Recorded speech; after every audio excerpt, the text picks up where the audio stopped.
दोस्तों, आज की कहानी में एक मज़ेदार कहानी आपको सुनाने जा रहा हूँ। यह कहानी है कि कैसे बैंक के क्रेडिट कार्ड वाले विभाग से मैंने अपना पैसा निकलवाया। चलिए शुरू करते हैं। शुरू करने से पहले एक छोटा-सा गाना ज़रूर सुनिए, क्योंकि हमारी कहानी और इस गाने की कहानी लगभग मिलती-जुलती है। तू है मेरी जान जाना, लेकिन पहले दे दो मेरा 1 2 3 4 5 ₹5 12 आना या 12 आना 12 आना 12 आना। जी हाँ दोस्तों, मेरे पास भारतीय स्टेट बैंक का, स्टेट बैंक ऑफ इंडिया का एक क्रेडिट कार्ड था। अमूमन आजकल होता क्या है, अगर आप स्टेट बैंक के खाता धारक हैं तो स्टेट बैंक में ही काम करने वाले क्रेडिट कार्ड विभाग की कोई बालिका या बालक आपको फ़ोन करके ज़बरदस्ती आपको किसी न किसी तरह एक क्रेडिट कार्ड चिपका देते हैं। मेरे साथ भी ऐसी दुर्घटना हुई। क्रेडिट कार्ड तो मैंने ले लिया, एक आध बार इस्तेमाल किया तो मुझे लगा यह मेरे लिए नहीं है। जब मुझे लगा कि यह मेरे लिए नहीं है तो फिर मैंने वह क्रेडिट कार्ड सरेंडर कर दिया। बात 2021 की है। मैंने क्रेडिट कार्ड सरेंडर करने के लिए जो भी फॉर्मेलिटीज़ थी मैंने पूरी की। पूरी करने के बाद मैंने उनको मेल किया, लेकिन लगभग 4 महीने तक उन्होंने इस पर कोई कार्रवाई नहीं की और मेरे क्रेडिट कार्ड का बिल आता रहा। अगर आप क्रेडिट कार्ड से ख़रीदारी करें या ना करें, बिल तो आना स्वाभाविक है। वही मेरे साथ हो रहा था। फिर बाद में एक फाइन डे मैंने कुछ पैसे एक्स्ट्रा 5-6 रुपये मैंने एक्स्ट्रा भुगतान करके और फिर मैंने क्रेडिट कार्ड डिवीज़न को फ़ोन किया। 1 तो 1.5 घंटे बाद फ़ोन लाइन पर कोई सुंदरी आई और उसके बाद मेरी बात हुई। काफ़ी बहस के बाद उन्होंने कहा ठीक है, आपका कार्ड ब्लॉक किया जाता है। कार्ड ब्लॉक करवाने के बाद मेरे खुद के पैसे ₹5.84 state bank credit card division पर बकाया रह गए, जो कि उन्होंने मुझे वापस नहीं किया। इस संबंध में मैं उनको मेल करता रहा। मेल का जवाब हमेशा ये लिख करके देते रहे कि आपका कोई भी पैसा हमारे ऊपर बकाया नहीं है।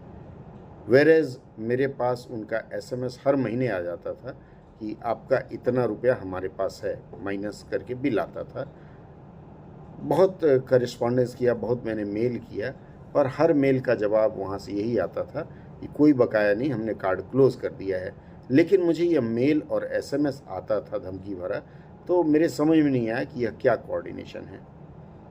फिर मैंने इसके निदान के लिए भारतीय रिज़र्व बैंक के ओम्बुड्समैन को लिखा। ध्यान दीजिएगा, भारतीय रिज़र्व बैंक के ओम्बुड्समैन को लिखने से पहले यह कहा जाता है कि आप कम से कम 2 बार बैंक से और पत्राचार कर लें, शिकायत दर्ज कर लें और उसकी कॉपी आप सेव करके रख लें। फिर मैंने बैंक ओम्बुड्समैन को मेल किया। रिज़र्व बैंक के वेबसाइट पे मैंने सारी शिकायतें डाली। शिकायतें डालने के बाद फिर मेरे पास एक दिन भारतीय स्टेट बैंक के पश्चिम बंगाल के हेड के कार्यालय से किसी मैडम का फ़ोन आया। तो मैडम ने कहा, क्या ₹5.84 के लिए आप शिकायत करते हैं?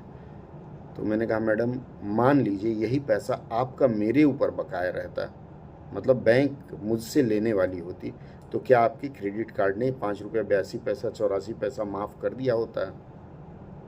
फिर मैडम भाव खाने लगी, नहीं नहीं, इतनी छोटी रकम तो हम लोग वापस नहीं करते। मैंने कहा, कोई बात नहीं मैडम, आप रिज़र्व बैंक से बात कीजिए, उनको लिख दीजिए कि आप पैसे वापस नहीं करेंगी। मैंने तो हर्जाना भी क्लेम नहीं किया है, तो अगली बार शायद मुझे हर्जाना क्लेम करना पड़े आपका नाम दे करके। और रही बात कि आपका बैंक हर महीने एक रसीद भेजता है, आउटस्टैंडिंग की रसीद, आप उस रसीद के आधार पर मुझे बताएं कि क्यों बार बार भेजा जा रहा है। फिर उन्होंने मुझे धमकाया कि नहीं, ऐसा नहीं होगा। मैंने कहा, मैडम देख लीजिए। फिर उन्होंने मुझे सलाह दिया कि आप मुझे मेल करिए। मैंने कहा, अब मेल तो करने वाला नहीं, क्योंकि मेल बहुत कर लिया, अब मिलाप करने की ज़रूरत है भारतीय रिज़र्व बैंक से। आप बात कर लीजिए अगर आपको हमसे नाराज़गी है तो। लेकिन अंदाज़ मानना पड़ेगा कि धमका ऐसे रही थी कि जैसे मैंने उनकी उधार ले रखी हो। फिर उन्होंने कहा, अच्छा ठीक है, आपका बैंक अकाउंट नंबर बताइए। मैंने कहा, अपना मेल चेक करिए, उसमें मैंने बैंक अकाउंट नंबर 2021 में दे रखा है। फिर उन्होंने बताया ये अकाउंट नंबर है। मैंने कहा जी। 2 दिन के बाद मेरे खाते में ₹5.84 वापस क्रेडिट हो गए और उसके साथ साथ मैंने कहा था कि अब मुझे no dues certificate hard copy में चाहिए, सॉफ्ट कॉपी में अगर आप देंगी तो मुझे मान्य नहीं होगा, क्योंकि शिकायत में मैंने यही दर्ज किया था। और फिर फाइन डे मुझे बिल्कुल सही हार्ड कॉपी में मेरा नो ड्यूज सर्टिफिकेट मिला। मित्रों, कहानी बताने के पीछे मूल उद्देश्य यह है कि आप भी अगर क्रेडिट कार्ड उपभोक्ता हैं तो सावधान रहें।